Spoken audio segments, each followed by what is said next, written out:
Hello and welcome to Work Like a Girl, where we feature interesting women doing interesting work. My name is Angela Champ and I have with me today Sandra Spencer, who is the CEO of Nimble Strategizing. Welcome, Sandra. Thank you, Angela. So you do a lot of work with your company with entrepreneurs. So tell me, how did you get to the point where you are now the CEO of a company that advises entrepreneurs?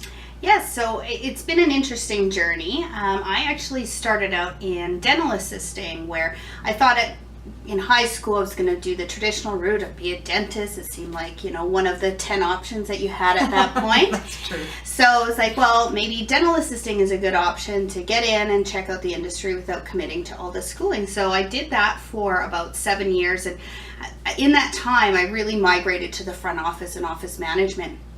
So that was when I decided at about 25 that I would go back to school to get some business experience and get a diploma or a degree in business that I could take back to the industry, and I thought I would go back and continue to manage dental offices. And so in that time I got involved with a student organization that really opened up some opportunities for me outside of the classroom, and through there I started a business plan competition and started working with the Office of Research and Innovation at NAIT. So that really opened up to working with entrepreneurs and exposing myself to that realm, and I really found a passion for working with entrepreneurs. They had just such vision and drive and passion for what they were working on, and I found it very inspiring.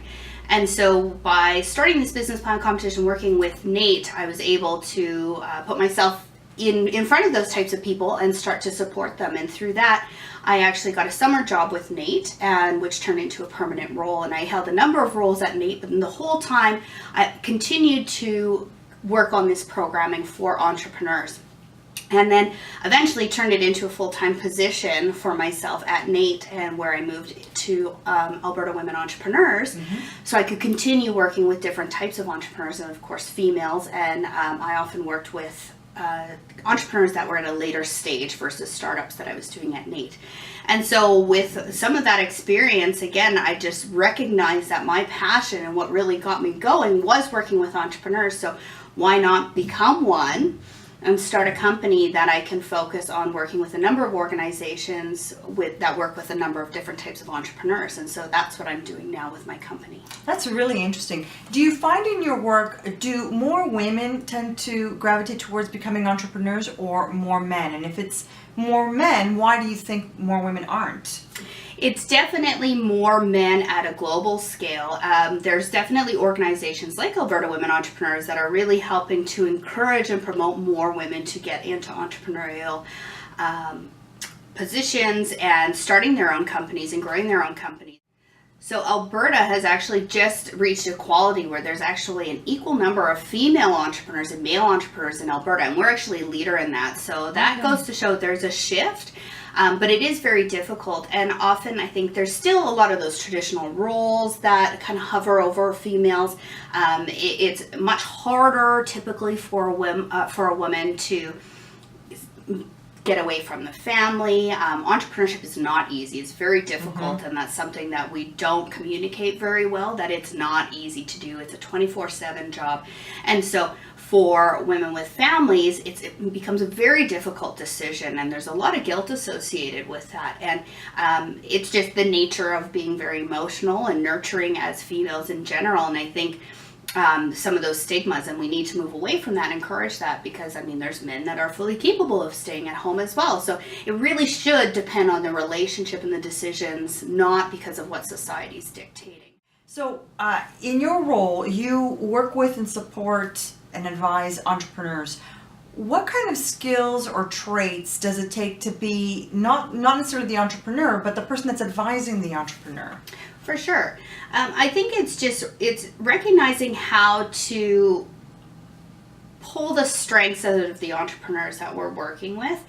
I think what often happens is we get stuck in roles. And so even with entrepreneurs, a lot of them might have a technical background, and so they're kind of stuck there. And so teasing out some of those pieces, or they assume, well, I'm not a business person, so, I don't know anything about that. But it's recognizing there doesn't have to be those fine lines, right? It really comes down to different types of skill sets and applying them in different ways. I mean, even things that you apply in, a technology expertise can be applied to business. And so it's starting to pull down some of those barriers. And I think that's just, in general, the way things are changing with work anyways, is, we're getting out of traditional roles, and it's about how we're applying different skills across a lot of different levels. And I think that's what keeps people at the forefront, and that's what really helps the entrepreneurs. So being able to help them see what they're not seeing.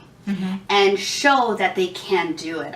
Especially, I found working with female entrepreneurs, it's and entrepreneurs in general, it's always worried about the challenges that they're facing, but they don't often look back to what they've overcome and what they've accomplished, and being proud of that, and being in that moment, because there's always going to be challenges, there's always going to be those issues. So you have to have those things to keep you going. And so sometimes having somebody that can put that perspective for you, give you a different point of view on things.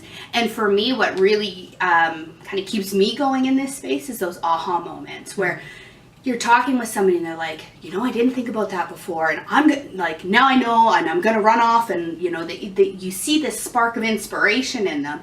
That's when you've done something very well. And it's So earlier when I was asking you how you got started, you mentioned that you started as a dental assistant because you were considering going into dentistry, and before investing 6 years of your life in schooling for dentistry, you wanted to check out the industry to see how that was a good fit for you. How that was really an excellent approach to do, and to be honest, I never would have thought to do something like that.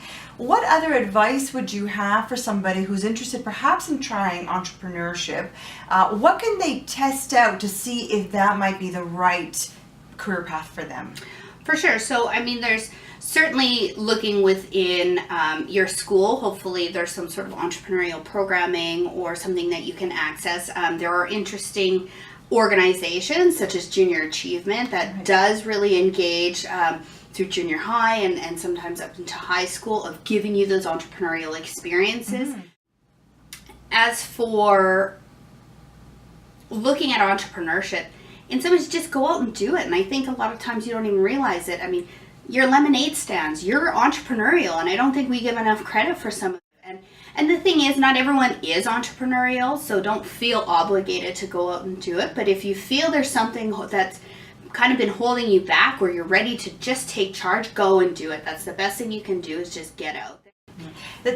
You made a good point about not everybody is suited to be an entrepreneur, and a lot of people who work in large companies, they have this fantasy and this dream about leaving their corporate job and starting their own business. And you made a point earlier that it's a 24/7 job, and there's a lot of challenges, and there could be some stressors that you don't necessarily have in a job where you can just put your pen down at the end of the day and walk out, not worry about it until the next morning. So entrepreneurship is a fantastic career path for those that are suited to it, but it's not necessarily for everybody. So that's great advice. So what advice would you have for 15-year-old Sandra? There can be a lot of pressure on, your career path is like, once you're on it, like you're traveling it and you're on that trek. But it doesn't have to be that way, and it can very much change. And the biggest thing I can say is it's open. There is no real path, and you really just got to open yourself to opportunities, and that is experience, it's trying different jobs. So my last question for you is, what are your 2 favorite nonfiction books to recommend or to gift to people? One that I always recommend is Running Lean by Ash Maurya. He kind of takes the lean methodology, and it started with Eric Ries and Stephen Blank, who's from Stanford, this methodology of lean startup and how to approach a business. And it's really changed the space. Okay.